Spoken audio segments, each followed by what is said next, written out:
Assalamualaikum warahmatullahi wabarakatuh. Perkenalkan, nama saya Gita Nova Puspita dari kelas Sosiologi B semester 7, mata kuliah Manajemen Sumber Daya Manusia. Di sini saya akan mencoba sharing tentang penilaian dalam kinerja yang telah disampaikan oleh dosen saya, yaitu Pak Hikmat, dalam beberapa waktu yang lalu.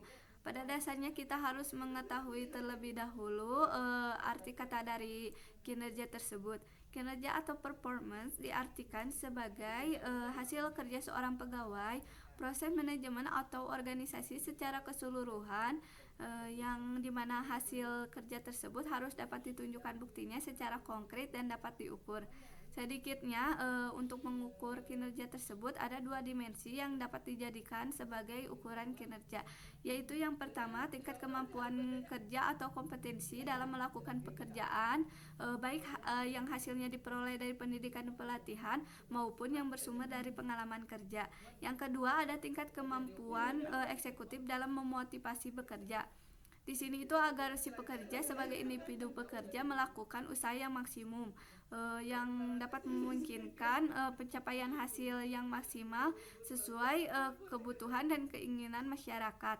Akhir proses dari sebuah kinerja adalah penilaian kerja itu sendiri yang dikaitkan dengan proses pencapaian tujuan.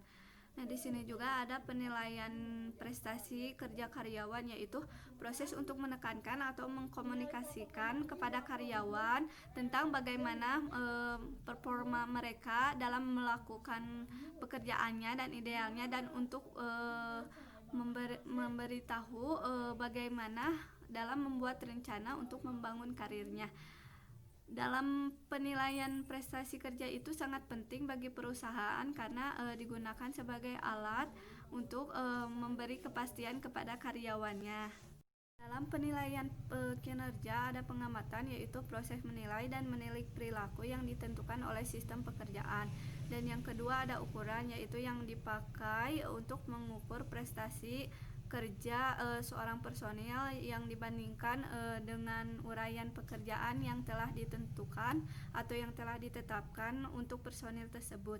Dan yang ketiga ada pengembangan, yaitu yang bertujuan untuk memotivasi si personil dalam mengatasi kekurangannya dan untuk mendorong si personil untuk mengembangkan kemampuan dan potensi yang ada pada dirinya. Tujuan penilaian kinerja secara umum yang pertama yaitu untuk menilai kemampuan personil.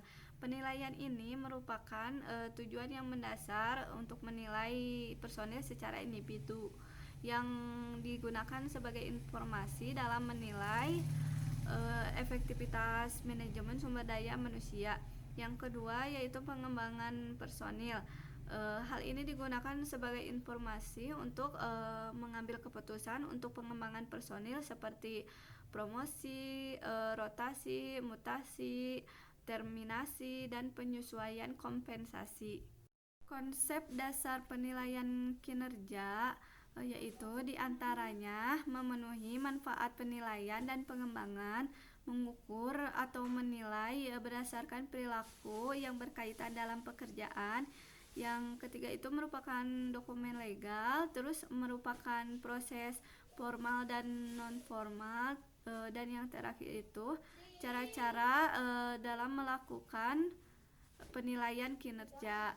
Penilaian kinerja dapat dilakukan dengan cara penilaian teknik esai, penilaian komparasi, penilaian daftar periksa, penilaian yang langsung ke lapangan, penilaian berdasarkan perilaku, penilaian berdasarkan peringkat, penilaian berdasarkan insiden kritikal, penilaian berdasarkan efektivitas dan karakteristik.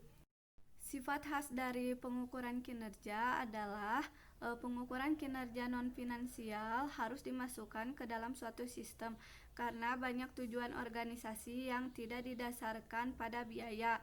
Seperti contohnya itu waktu, ketersediaan alat, ketetapan jadwal, dan persentase produk yang tidak salah.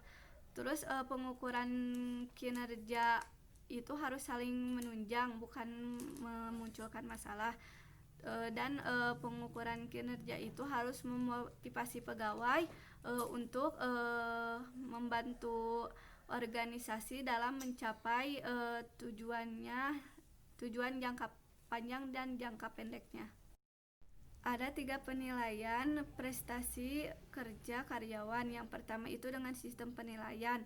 Nah, perusahaan yang menggunakan sistem penilaian ini bertujuan untuk menciptakan keseragaman dan konsistensi dalam proses penilaian prestasi kinerjanya. Dan yang kedua itu ada sistem peringkat.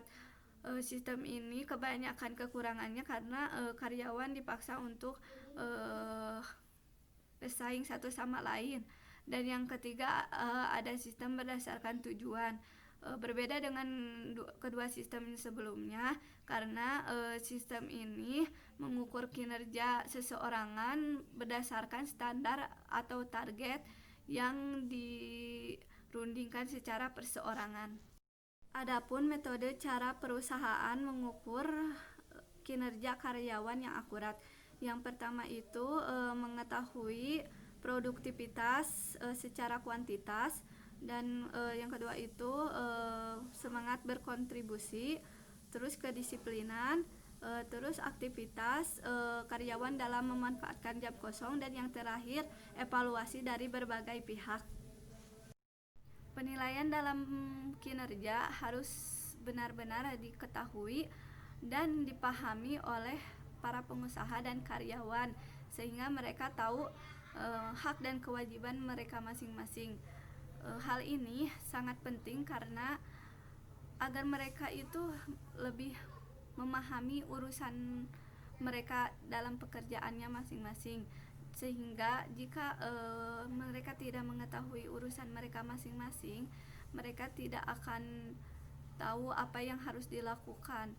Karena jika urusan diberikan kepada yang bukan ahlinya, maka akan terjadi suatu kehancuran seperti yang ada di hadis, yaitu yang berkata iza wusidal amru illa ghairi ahlihi pantadiris sa'ah, yang artinya itu jika suatu urusan diberikan kepada bukan ahlinya maka tunggulah kehancuran.